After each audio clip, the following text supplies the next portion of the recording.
I'm going to try to focus a little bit more and show you and discuss a little bit more about what I think are some key elements of the manufacturing offering from Microsoft, and tell you where it may or may not fit for you today, so you can do a little assessment as you go through this, rather than the little high-speed demos that people like to take you through to wow you.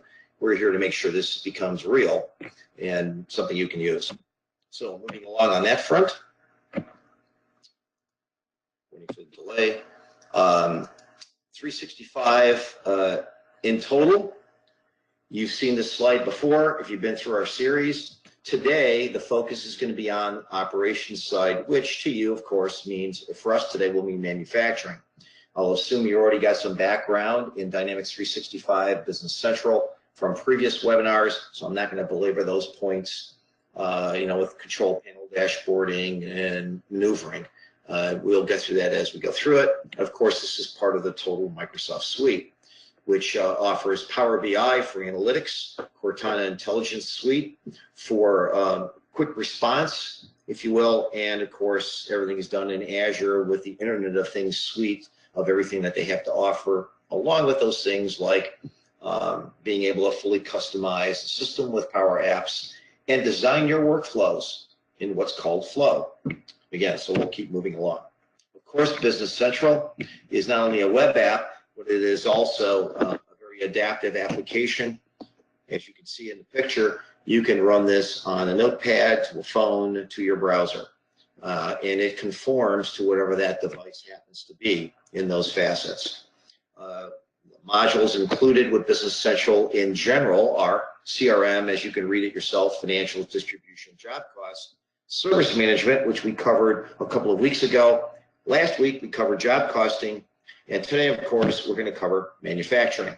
That will be our primary focus. In the industry, there are a series of companies out there, and they do relate service, by the way, to manufacturing. And that's because a lot of people in manufacturing are doing capital equipment building. And when you build capital equipment, you manufacture it.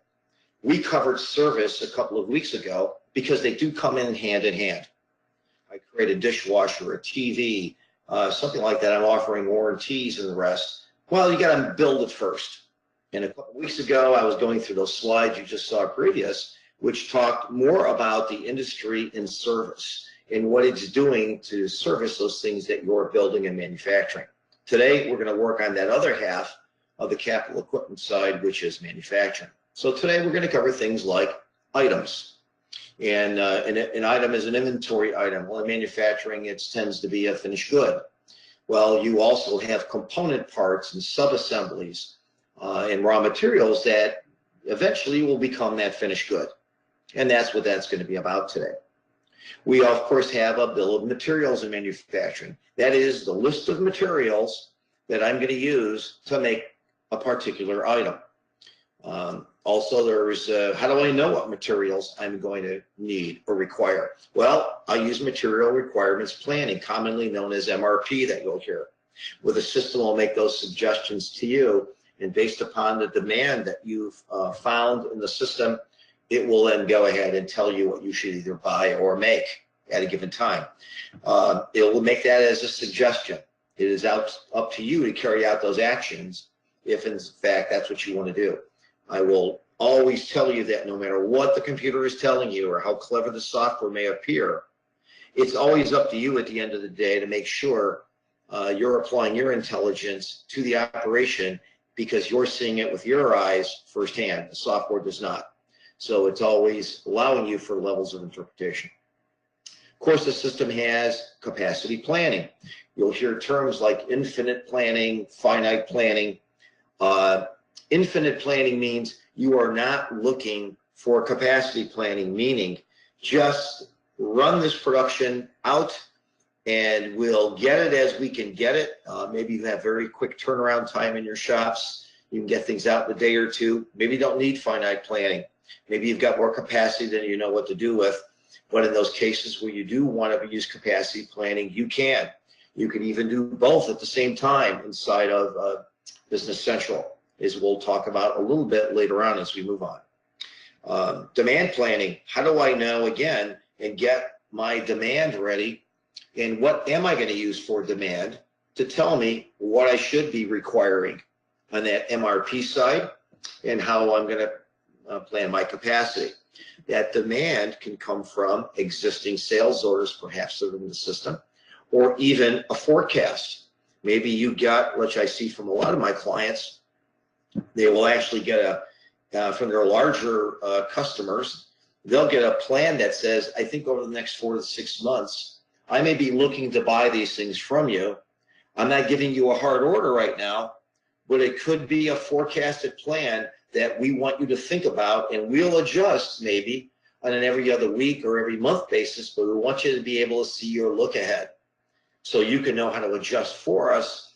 And in a lot of cases, as we all know, it might take us with critical materials anywhere from 2 to 3 weeks to get materials. Just had a person recently tell me it could be 4 to 6 months, especially if we can do something overseas. So it's very critical that you know what that real demand looks like as best as you can predict it. We'll, of course, look at production orders, manufacturing orders in the system. What do I do with those? Now that I have one, what the heck do I do with this thing? And what operations do I send it through, as well as what we do on the shop floor, what they may see, and, of course, scheduling. How am I going to run scheduling? This is the one where I don't think there's been a shop I've gone into where that seems to be the person that is under the most stress in these manufacturing systems. They're trying to make the machines and operations run as efficient as possible so your cost stays in line, but at the same time, they're trying to satisfy customer demand. How do we do that? We got to make sure that customers trying to get things on time as well. And so it'll be interesting as I walk through some of these to see what things you may think may apply to you or not. Again, manufacturing is a very big subject. It divides up into areas like, you'll hear terms like discrete manufacturing, you'll hear make to stock. So I make it, put it to stock, and then I sell it when it's out of there. I may have make to order, which means I'm placing this order, but the customer, I want to make a change or two, but I'm not going to make it until they actually order it. And of course, you have things that more importantly, like how do I do estimating and planning, configuring if I need to, where you'll go into, you might be used to going into a Staples or an Office Depot, and you're going to go buy a computer. You go to a kiosk, and then they're going to say, well, I want this computer, and first thing they're going to ask you is what operating system do you want, and how much RAM do you want? Well, you make those selections, but when you make that selection, it keys another selection. That's a configure or order manufactured item. And it creates a dynamic, what's known as a dynamic bill of materials to go to your manufacturing production order, something you maybe didn't plan in advance. And then, of course, there's lastly, or 2 other ones, process manufacturing, which deals with recipes.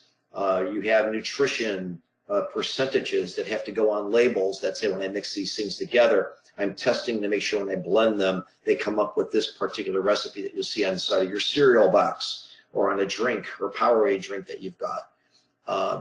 And of course, engineer to order, which engineer to order is a place where perhaps your customers are giving you specifications or blueprints, and they're saying, I want you to make me 1,000 ashtrays, but you've got to figure out if I punch those out of a piece of metal that's 2x4, what's the maximum I can get out with those ashtrays, or any parts like a stand that might be holding those up. And that's considered engineer to order, where the system's going even further in helping you determine if you're as efficiently as possible consuming that raw material. For Business Central to help you through this, Business Central does not do engineer to order, which is what I described last. It also does not, without the help of third-party applications, it does not support process manufacturing. But you will notice when I show you today, there will be quality steps that you can go through in the system. So if you have a simple process manufacturing application, you might be okay. But if it gets into something heavier, something where you're running multiple lines at one time, refilling bottles, boxes, pharmaceuticals, and the rest, we may have to look to the third-party add-ons or the ISV marketplace, as we call it, to satisfy that. Otherwise, make the order, make the stock, discrete, those kinds of things absolutely can be handled here in Business Central. Okay. Another big thing I'll say is when it gets to manufacturing, subtleties are not subtleties. They matter. One example I'll give you, and I'll touch on it when I get into the application, will be, well, I made this master schedule plan. I knew what my demand was going to be. I set the schedule and the capacity, but I only do that once a week. Now, maybe you're going to say, oh my gosh, now we can't even do that today, but maybe once a month. And that's common. But when you get into a better automated system that is interacting with you, well, maybe you'll do it once a week, because it can be, it's a lot of work to do. Even though the system's giving you information, you still have to apply your intelligence to it to know how your company works. Now, what do you do when you set the plan on Monday and that big order comes in Monday night or Tuesday afternoon, but you're not going to run your plan again until Friday? Can the system to react to those things in between you setting plans? Now, some people say, John, don't worry about that. That's a subtlety. I worked in manufacturing for 10 years myself before I got into this line of work, working more on a consultative side with clients. And I can tell you that is not a subtlety. That is a major problem when you get into the system. And does your manufacturing system allow for that? We'll talk about some other subtleties in the system, but I'll tell you it's not a subtlety. And I've always used the example of I flew a plane from Chicago to Wisconsin once, and of course they put me on a prop plane. And I'm sitting by the window looking at that propeller, and I swear I could put my hand through it because I could see right through it. But we all know it wouldn't be smart to do that. Could be subtle. It might not look like anything, but believe me, at the end of the day, it could have a major impact on how you manage your shop. So moving forward, upcoming Business Central webinars, because I want to get rid of this PowerPoint. I'm not a PowerPoint guy, but we're going to get through this and close it, so I'm done. So upcoming Business Central webinar to end this series, and then by the way, we are going to pick up on a secondary series after this, where we go into more depth into individual areas of functionality. For example, in manufacturing, it would be creating your demand plans to fit your capacity plan in more detail, I should say. Areas in service management. We'll get deeper into scheduling and deploying people and calling people back from jobs that they need to get out on in service. So every area that we've covered thus far, we will cover in more detail in a second series that will start sometime in January. But this series ends on the last one, which will be November 15th. And that's going to be the one that says, John, I saw all this stuff. Now what do I do? I'm on Dynamics today. How do I get to Dynamics 365 Business Central if I'm on GP or I'm on NAV or I'm on SL? Even those folks that are on AX may want to get down into the Business Central area. And we'll certainly take questions on if you're not a Dynamics client today or a Dynamics user today. What if I'm on Sage? What if I'm on Epicor? Or any of these other systems, the old Macola systems out there? We'll have some advice for you on that call on the 15th. It could be very helpful for you. It can also help set the pace for you on how you evaluate to get to your next system.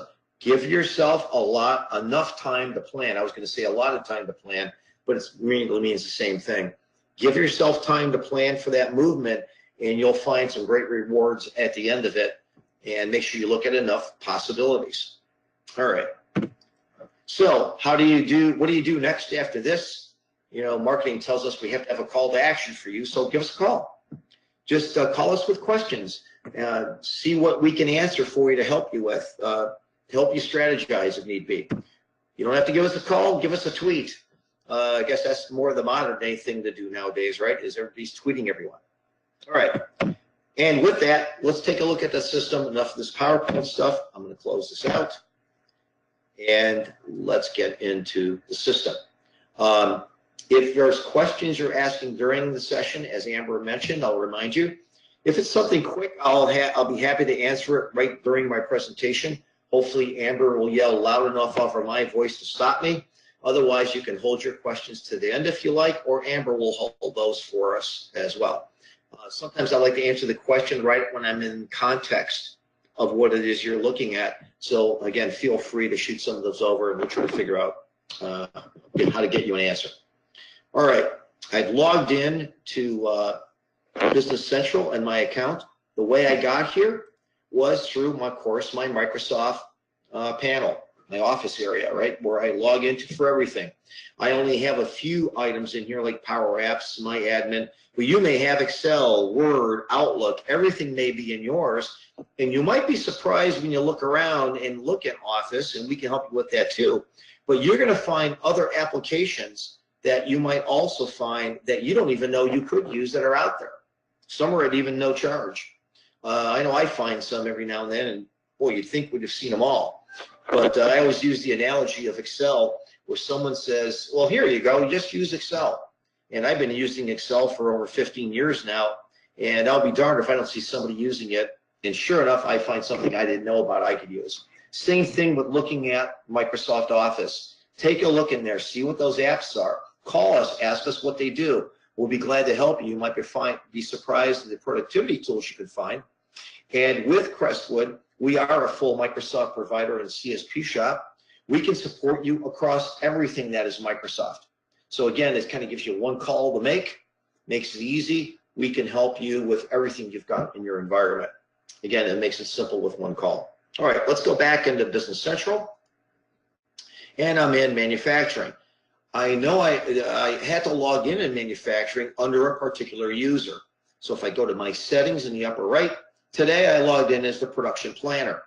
As we've covered in previous seminars, here we have different available roles set up in the role center, if you will. And certainly you can tweak these, you can change them and make some of your own as well. That would make sense. We did it to keep this production planning person in context of what we think we wanted them to do. So up in the menus, up at the top, where I'll be doing my traversing. And of course, you're always going to get some message up at the botch, up at the top, so keep an eye on those.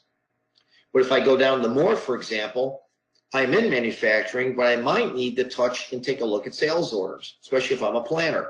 So we made sure sales orders were in here. You may have to place orders or purchase orders. You might want to see what the status of those are. We added purchase orders in here too, as well as your vendors. You may have to do outsourcing. Hey, I've got this far in the process. I welded these two pieces together, and now I have to send it out for painting. And when it gets painted and dried, it comes back to us, and then I finish off my process. So we've added some of those in here as well. Again, you can mix and match those as need be. Below these menus, which are going to give you more of a table of items. Now, I try to keep my data very sparse in the system, so it's easier for you to follow and see things rather than overload you with a bunch of data. So what you'll see in here is I'll have in my simulated production order one item that we'll talk about a little bit more about today. But my point is I wanted to show you this to show you here are all my simulated production orders that maybe I want to work on. If I go back, down below though, if I go to production order where it says plus, this is me creating a brand new one on the fly. That's the difference between the top and the bottom of those menus. So I wanted to point that out. Also, other places, capacity. I want to see what routing sheets look like. I want to see capacity task lists, planning availability. What does my subcontractor dispatch look like? Meaning these things have to get to the subcontractor, and I have to monitor that. They're out there. When am I getting them back? It's like you're re-expediting a PO at this point. And it's important to know when those fit back in your process. For those of you who use lines and you reconfigure lines that maybe run for 2 or 3 weeks, you don't want a line to go down and have to reconfigure it. And you've got idle equipment there you could be using on another line at times. So this dispatch list can be very important for you. But you'll see these things here under things like capacity, for production. And again, we'll look at some of those as we go through today as quick as we can here. Again, manufacturing takes you a while to implement, but I will say this, and it only comes from experience. Do not try to do too much with manufacturing right out of the box. One, it opens up a lot of skeletons out of the closet. Oh my God, was I really doing that in paper and pencil or out in Excel, or somebody had it tucked in their pocket out in the shop floor? I've seen those master scheduler books, and the work center people, and they try to shuffle all that paper around. Sometimes you can overdo and change the shop floor too radically. You want to try to ease this process in pieces at a time so you don't disrupt your operation. So we have ways, in the ways we would advise you, as how to break this apart into pieces. Some people call them phases. The only thing I don't like about calling something a phase is some people say we don't need to get to phase 2. Well, you do need to get there. You want to transition over. So when I'm done, I go right into adding on the next item again so you don't forget about it. You don't think you can take a break. You need to get to the end game. It's a matter of how do you get there, but give yourself enough time, plan carefully. I'll keep repeating it every time you probably see me or talk to me. All right, that being the case, what can I do when I'm in here in manufacturing? Well, up at the top, you're going to see things like worksheets. There are planning worksheets. Planning worksheets help me plan my work. Duh, no big surprise there. If you're doing standard costing, because you can cost differently in the system, you could do specific costing that says, I want to know exactly what that item costs, and I'm going to issue my materials to that run every time, or that production run every time. I want to know exactly what I was doing. Others, you might use standard cost. In a more repetitive environment, something that you're doing more, make to stock, even make to order in those cases, you might want to use standard cost. Generally speaking, if you can use standard cost, you're going to want to have a standard cost accountant on staff. That's important. You measure things differently when you're in standard cost. There are basically 5 critical efficiency categories and buckets that you're going to want to derive and use and plan for, so you can explain variances to managers, general managers, your CEO, CFO, so it makes sense. So again, we advise accordingly on that as well as to how to get yourself into standard costs. Some breaks in the industry will tell you if you're not at 50 million or higher, you probably shouldn't be using standard cost. You could, but it might not be meaningful. You may find cases where you will. And again, that's fine, but we have a standard cost worksheet here, for example. And I'll look in, and you get many standard cost worksheets. I've got just one called default. And when I look at it in here, and I ran this one by basically going the process, and I did my suggestions, it will give you a suggestion in here as how to derive your standard cost of an item. In my case, I'm building bicycles. I've got a rim. Here's my current standard cost. And in this case, it's not giving me any other suggestions, but it's also telling me how this item is replenished. Is it replenished by purchase or by manufacture or by transfer from one warehouse to another? But this gives you a nice fast sheet to use that you can build off of and update for standard cost. And you can manage these, and again, in your process, you can ask for your suggested items of standard cost as well. So the system is here to help you. If you're going to do standard cost, you need something like this to tell you, to give you a help. Otherwise, you're kind of on your own. In a lot of systems, they'll say use standard cost. They're not giving any helpers to get you there. And these will also do your roll-ups, of course, so you can see it before you actually apply it. Okay, other worksheets that will help you. The planning one. I'm not going to go into the subcontractor one specifically. It might take up a little bit too much time. You have requisition worksheets, which will help you what you're going to buy. What if I got to go get? We're all probably familiar with this one. And if I go in here, I can calculate a plan, and it's going to ask me, what do I want a starting and end date for the plan? Am I going to use a forecast? I talked before about setting forecasts in the system. I can just say, okay, use what I have. I wanted me to enter start date. My mistake. So when I go in here, I can pick a day on the start date. I'll go back in time. My time clock is set on this thing as April, which can drive you crazy at times. We'll see what we got in this time frame, if anything. And it's saying, really, you got a variant in a stock keeping unit that is out. The point is you're getting a message, though, to tell you. So in this one, it would tell me in this default journal, do I have any action messages? Do I need to reschedule it? If anything came up, mine didn't have any. So I don't have any requisitions of material to get, meaning go make my purchase orders. All right, I'm going to go back into this worksheet and cover a planning worksheet. And the planning worksheet goes a little further. And this one is showing me 2 items. These are things I'm planning to produce. So I need to produce this particular bicycle. So I can drop list, I can take a look at it. I have a touring bicycle that I want to make. My unit price is $4,000, and must have come in on an order. When I click on this item, by the way, in this row, look out to the right, you'll see some additional information. It's going to tell me about whether it has anything in stock, what the source could be down below. You could even put your own business intelligence graphs in here that tells you about maybe what's going on, how many of these am I making versus other ones.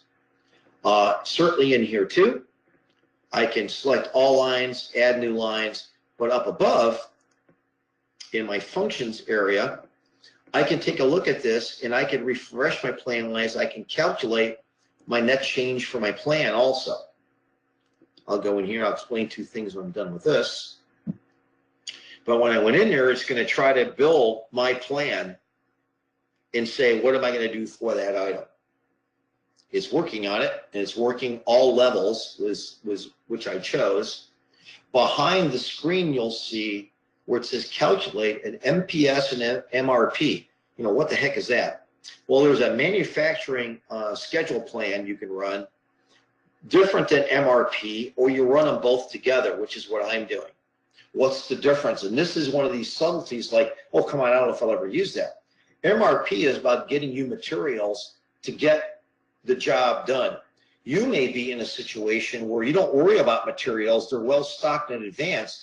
You want to run out your production orders as quickly as you can without trying to recalculate MRP at the same time. Maybe MRP you only do once a month, but MPS you run every day. And obviously you can see by how long this is taking me. It takes quite a while to get this thing to run, which obviously is something I probably shouldn't have done when I got here. I didn't think it was going to take this long on this one, but it is. There it is. And now it's giving me a plan and saying maximum inventory must not be 0. Your reorder point is 10. It's suggesting for me in here some possible actions, which I'm showing. And I can also process these if I wanted and say, please go ahead and show me all the processes for those actions. But this is what it's going to tell you when you're running that kind of a plan. And it also threw now out for me on here, you're going to see, I have warning messages. Whoop, sorry, I double clicked by mistake. This one's an emergency. This is a real problem for this bicycle. This one just needs some attention. Others are exceptions, but it's giving you a work palette of everything you need to do. The crazy part about it is the term journal. And that's just a term they use in Business Central for most anything you're going to see in the system, even from financials all the way through manufacturing, about taking action because it is requiring something that could potentially and eventually affect your balance sheet or your income statement. If I make a buy and a purchase, it could be affecting my PO clearing, my receiving, my accruals, and my WIP. But this would give you that long process to look at for any one of these things. I can click on that attention and tell me, this is what's got to happen. This has got to go before another item. Okay, planning worksheets, very important. This is the way you'll automate and start to run how you're going to plan and run in your shop. Out on the right side, it's going to show you, does this refer to an order? Meaning, in this case, a production order. That's what this is referring to. I could also have it refer, if I have any, and I don't, a purchase order or a sales order could also be cross-referenced in here if I'm doing like a make-to-order type of production run. Original due dates, suggested due dates, you'll see all these in here. And of course, there's other fields that you could add as need be, and you can navigate through here as well with some other options. If you ran this plan and saved it, and then you wanted to come back and you only ran your plan I suggested up front once a week, I could come back into here, into my actions, I can go to get action messages. So it would, from the time you set your plan, when I go to get action messages, it would tell me the differential. None exists because this plan is sitting here in place.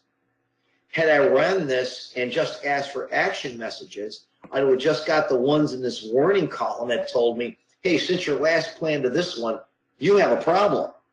Don't wait for the next run. You got to jump on these now because something happened in between. It is somewhat akin to being, if you're familiar with safety stock levels in distribution, where I think I set a plan for the week of what I think I'm going to sell and what I'm going to buy, and sure enough, the first order comes in and blows the plan. That's a subtlety that I'm telling you is significant when you're in manufacturing. Okay, let's get off the planning worksheet. I planned, I've seen what I have to make and work on. Let me go back one more and get back to my main menu. I'll just click up here. I didn't cover the control panel up here. You could read as well as I can with some of that stuff and all your reports that you want to keep down at the bottom. But those are my worksheets for planning. So use worksheets for planning. Product design. What does a routing look like and a routing link? Routings are run separately from a bill of material. Not run, but designed separately is what I should say. A routing is how things go through processes. Let's take a look at that. Here's a routing for that bicycle I was talking about. And in here, I've got a routing that says this operation is going to run at the setup time, run time. I think another subtlety, two subtleties in here that I think are interesting, you don't see in most mid-market manufacturing system. Concurrent capacities. I've got a work center that could run 3 machines at the same time. Now, normally, I want to run the most efficient machine to keep my costs down, but I do have 3 available. Now, if I need to get this order out, I can run them concurrently across those 3 in the same work center to manage and get my output. That's not normally what happens. Normally what happens in systems is it says, well, you're running on that machine. Oh, you got to switch that over to another machine. Well, switching doesn't help my capacity problem, does it?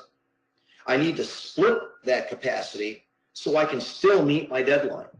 So again, a subtle feature, but it's in Business Central. I don't see that in most mid-market manufacturing systems.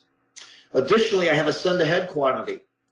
There are some cases where systems will tell you you have to complete your operation before the next operation gets its workload. Now that may be legitimate in many cases, and setting ahead a 0 will do that. But I could say start to send ahead 10 at a time to my next operation. Why? I have a more consistent flow to go. A lot of people that use recycled products do that.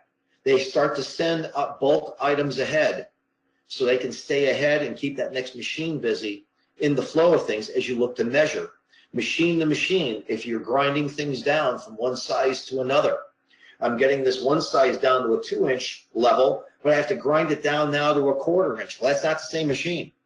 I have to change blades and do things like that on the second one, and I want to keep my working in a flow. You can do that here with Business Central. Other items in here, you'll see if I've got it set up in here. I wanted to show you kind of quickly if I can. And of course, that will be too hard to do.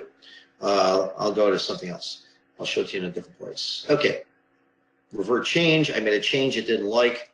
I changed it. You'll also notice I make changes in the system. I don't have to hit the save button.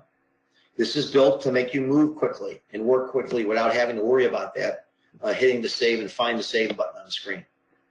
Okay, now that was looking at routings. I'll go back, and I'm going to go look at my production orders. Let's go in there. I'll look at a, there's product design. Let's look at production bill of materials. So now on my production bill of materials, this is one that I've got set to go. The bill is showing you all the items I mentioned before. Another thing I think is very helpful in here for you is, one, I can also dictate my scrap factor for that particular operation, like when I'm running this front wheel. Now, what also is in here is a routing link code. You know, what's that doing in here? Well, quite frankly, this particular material might have to go through its own routing first. It may have to go through a bit of subassembly. Now, this isn't saying it's subassembly. It's just an offshoot operation. If you do lean manufacturing, you may circulate things through lean manufactured centers that don't necessarily all have to be the finish center. When lean first came out as a concept, it had a bit of a flaw in it that way. They thought everything went to the center and finished at the center. They found out they needed to have what they call spokes to that lean center later on. You can accomplish that by using these routing link codes as you go through and highlight individual items for that. The benefit of this too is I can see this all on one screen.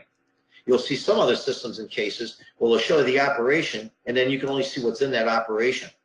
Oh, I need to see it all to know what I'm doing in this total concept. Nice part, it's pretty elegant here, the way it's handled in Business Central for you to do that. All right, so also in that operation, I could take a look at my production bill of material, and I can do a few things in here if I go down to that level. In here, oops, come on, go in here. It'll tell you if this is used. Wait, I'm missing something here. Sorry about that. I can see my matrix, my version, my where used, but I can also navigate to a quality center if I wanted to and say, I want to attach a quality checkpoint on those areas, and then you could even define the quantitative measurements of those qualities as you go step to step. Of course, you have a certified status. That means this is certified to be used. This one you'll notice is under development. I may have got this in engineering. Engineering may be working on it and passing in notes and specifications that can all be attached onto this bill of materials before I'm able to use it. Okay, so moving through that, I'm going to go out of product design and I'm going to go backwards here to my menu. And let's hire a simulated production order is one that you're testing and you're what-ifing on. What if I did 10 of these? What if I did 100? What if I mixed the routing different than the other one? The print business has some of that, where you may have offset printing versus digital, for example. And in those cases, I want to know if I run a certain volume, is digital going to be more efficient for me? Or I'm going to have to take particular personalizations of logos or graphics. Well, wait a minute, maybe offset's better now. You can do all that what-ifing in what are called simulated production orders. And of course, you can certainly move those over to a final production order as well. I'm going to look at my planned orders and firmed orders in here and my released ones. What's the difference? Just that, the status. One I've got in planning, and I'm getting ready or ahead of scheduling. Another one is firm. It is ready to go. I've got materials. It's firm. This one's got to run on this date, and the ones eventually are released. And those are the ones that are already on the floor, if any. In my case, you'll see I don't have any on the floor. If I go back to firm, I don't have any, but I should have some. In my plan section, I've got one. I'm going to build a rail car here on the firm on this one. So what does my production order look like? They all look the same, it's just a matter of what status they're in. Down below, you're going to see the schedule for this item I'm making. You're also going to notice in this production order, I can make more than one item. That's the other thing that I think tends to get overlooked at times. We do a lot of times see people make byproducts. They'll make dual products of the same thing. And this may not fit, but maybe the same bike frame I use for a 26-inch bike, I can also use on a 20-inch bike. More importantly, I can start with a frame on a bike that is a men's and women's, and all I have to do in one step is, weld in the bar in the center for the men's bike, if that's what I wanted to do. Well, I can make those all in the same production order with multiple items. That's something that's not always seen out there. Now, on my schedule side, I'll crunch this one up. It's showing me my potential start end date for this item, and whatever is going to post, it's going to show me where this is going to post in my system. Now, more importantly, for general ledger, certainly, where is this going to post? Where does this hit with? But also, it's telling me this could be linked to a project. So, and project could be that job cost pieces that we saw last week in our webinar. So link your manufacturing to a bigger project. Have to make some sub-assembly for that project. And if I do make this, where am I going to put it? Right now, because of this, with this rail car, I would have to tell it where I want to put it at the end, or if I put it in here, I can dictate where it goes. If I'm making an order, I'm going to manufacture to be consigned for a customer. So they're going to eventually, I'm going to make it, they're going to pay me for it, and I'm going to put it out in the yard someplace. Well, I can dictate exactly where I want that to go, and it might be a customer location. Okay, moving backwards. On this, I'll move off the planned production order because I'm noticing where my time is as I'm running out. Here's where I do my capacity planning. So I'll show you the machines in here. So I've got a machine for this guy, Mike. Here's his routing setup for that machine and setup times ahead. So what would be used in the routing to make some determinations for minimum processes, how many concurrent capacities they may have, typical scrap. On that end, I'll go backwards in here, and I can also go to my Work Center, and get back out of this, and I'll show you the Work Center setup in here also. Where am I going? Oh, sorry, Work Center. So here I have the assembly department, and here is showing me what's going on in that center. And again, machines could be grouped within a Work Center. I can also see my calendar in here, and also my events of how I'm going to process. I'll show the matrix. And it's showing me in here by each of those work centers what capacity I have. In this case, it's by day, but I can change that to say by day, by week, by hour. That's all up to you very quickly. I can always drill into this and say, well, how'd you come to that capacity? Well, I better change it for that day. Here's my total. Here's my efficiency rating. Again, that's another important factor. Just because you have capacity doesn't mean you're going to be ultimately efficient. If it's an older machine, maybe it's only 80% efficient. It could increase your cost, but you may not want that to be your first choice of use.